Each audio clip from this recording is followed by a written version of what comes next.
15ই জানুয়ারি 2026 Munshi foundation চন্দা নন্দলালপুর কুমারখালী কুষ্টিয়া আয়োজন করে এক ব্যতিক্রমধর্মী পুরস্কার বিতরণী অনুষ্ঠান। এই অনুষ্ঠানে প্রতিপাদ্য বিষয় ছিল শিক্ষায় শক্তি, আগামীর পথে আলোর দিশা। যেসব শিক্ষার্থীরা পঞ্চম শ্রেণী থেকে নবম শ্রেণী পর্যন্ত প্রথম থেকে তৃতীয় হয়েছেন তাদের সমান অনুষ্ঠানই এই অনুষ্ঠানের প্রতিপাদ্য বিষয়।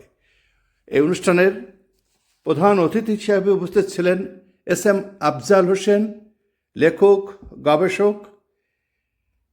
বিশেষ অতিথি হিসেবে উপস্থিত ছিলেন শরীফুল ইসলাম, প্রধান শিক্ষক, সন্ধ্যা নন্দলালপুর মাধ্যমিক বিদ্যালয়। এবং অনুষ্ঠানের মুখ্য পরিচালক হিসেবে উপস্থিত ছিলেন মুন্সি ফাউন্ডেশনের সাধারণ সম্পাদক সাহিত্যিক মুন্সি আনিসুর রহমান।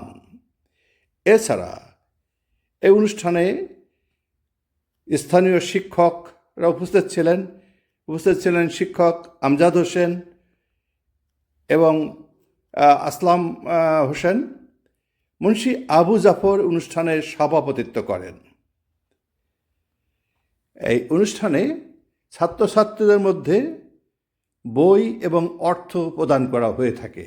বক্তারা তাদের বক্তব্যের মধ্য দিয়ে তুলে ধরেন শিক্ষার্থীদের বই পড়ার গুরুত্ব এবং প্রত্যেকটা শিক্ষার্থী যারা প্রথম থেকে তৃতীয় হয়েছেন এই 27 জন শিক্ষার্থীর মধ্যে মূল্যবান বই বিতরণ করে। ইসলামী বই, জীবন গড়ার দার্শনিক বই, কবিতা, প্রবন্ধ, উপন্যাস এবং ইসলামী বই তো প্রত্যেকেই একটি করে বই পেয়েছেন।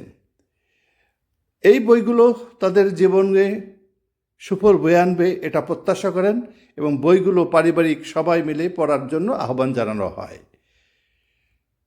অনুষ্ঠানে সভাপতি বলেন, আমরা এই অনুষ্ঠানটি শুরু করলাম এবং এটা চালিয়ে যাব ইনশাআল্লাহ। 2023 সাল থেকে মুন্সি ফাউন্ডেশন একের পর এক এ ধরনের সামাজিক কার্যক্রম চালিয়ে যাচ্ছে।